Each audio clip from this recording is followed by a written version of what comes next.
Ça fait du bien de le dire. Mickaël qui regarde toujours détendu malgré toutes ces restrictions. Bah oui, Anne, même si ça devient de plus en plus difficile de décompresser un peu, parce que alors je peux pas vraiment sortir prendre l'air. Pour la bonne raison qu'il faut que je garde le masque en extérieur. Le max. Oui, Ouais, le vous masque. savez pas le dire depuis le temps. C'est dur à dire. Avec Je vais le vous faire max. venir un petit orthophoniste quand même. Oui, voilà. Un masqueur masqué doit savoir masquer sans son masque. Oh là là, Voilà. Ah, pas mal. Waouh. Et ben voilà, mais là on en est au stade où pour respirer un petit peu dehors, on le disait, il faut aller s'asseoir dans un restaurant devant une assiette, à table, attention, pas au bar. Le virus, il est au bar. Parce que les chercheurs viennent de découvrir que le Covid-19, il a un très petit pouvoir d'achat. Donc il reste au bar, parce qu'en salle, c'est trop cher, si tu veux. Et c'est parti comme ça pour 8 jours, sans assurance que ça s'arrête, parce que dans 8 jours, on réévalue. Alors Anne Hidalgo s'est félicitée que le gouvernement ait consulté les autorités municipales. À mon avis, elle n'a pas compris. Le gouvernement, il n'a pas partagé les responsabilités avec Anne Hidalgo. Ils ont partagé la colère des Parisiens avec Anne Hidalgo. Comme ça, on en veut aussi à Anne Hidalgo. Enfin, on en veut encore plus qu'avant à Anne Hidalgo. Et on va pas se mentir, c'est tendu. Mais j'ai tout de même trouvé un truc, moi, qui m'a détendu pour la journée, Anne, et ça va faire la vôtre. Cette semaine, on a attribué, vous le savez, les prix Nobel, mais il y a un autre prix qui est passé complètement inaperçu et qui vaut pourtant son pesant d'or. Le mois dernier, dans l'indifférence générale, on a remis les Ig Nobel Prize, qui récompensent les travaux de recherche les plus inattendus. Et le prix, c'est 10 000 $. Oh, ouais, je le veux. Du Zimbabwe.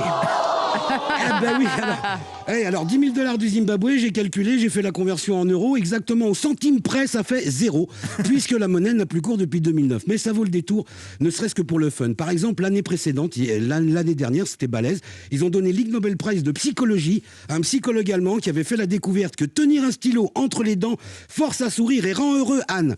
Ah bon ? Ouais, ensuite il a fait une autre étude qui démontrait que, en fait, non. Voilà, mais il l'a fait 30 ans après, c'est dommage. Ils avaient aussi donné l'Ig Nobel Prize à 2 chercheurs qui ont découvert pourquoi le wombat, vous savez, ce petit marsupial australien, faisait des crottes cubiques. Eh ben oui, je vous jure. Et ils ont eu un prix en 2015 pour avoir déterminé que tous les mammifères sur Terre, Anne, vous, moi, Laurent, tout le monde, eh bien, on se soulage la vessie en 21 secondes. À plus ou moins 13 secondes près. Vous voyez, c'est assez flou. Et cette année, il y a des scientifiques qui ont été primés parce qu'ils ont vérifié si les vocalises des alligators étaient affectés, si on leur donnait de l'hélium. Et c'est même pas pour voir le bruit que ça fait, non. C'est juste pour voir si on pouvait mesurer la taille de leur corps en fonction de la fréquence de leur voix sous hélium. C'est compliqué, hein. Ouais, vous attrapez l'alligator, vous l'enfermez dans une pièce remplie d'hélium, vous le faites gueuler pour voir combien il mesure.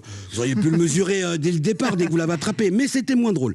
Alors, l'Ig Nobel d'économie est pas mal non plus. Il a été attribué à des économistes qui ont découvert que la façon de s'embrasser variait en fonction du PIB du pays concerné. Bon. Et nous, on se débrouille comment ? Apparemment, alors je vous explique, apparemment le PIB le plus élevé, plus le PIB est élevé, plus on met la langue. Ah ouais ? Oui, par exemple, au Zimbabwe, là les gens se font juste un smack, alors qu'à Monaco, quand ils s'embrassent, ils se lavent les amygdales. Vous voyez. Alors le meilleur pour la fin, c'est le prix du management qui a été attribué à 5 tueurs à gages chinois.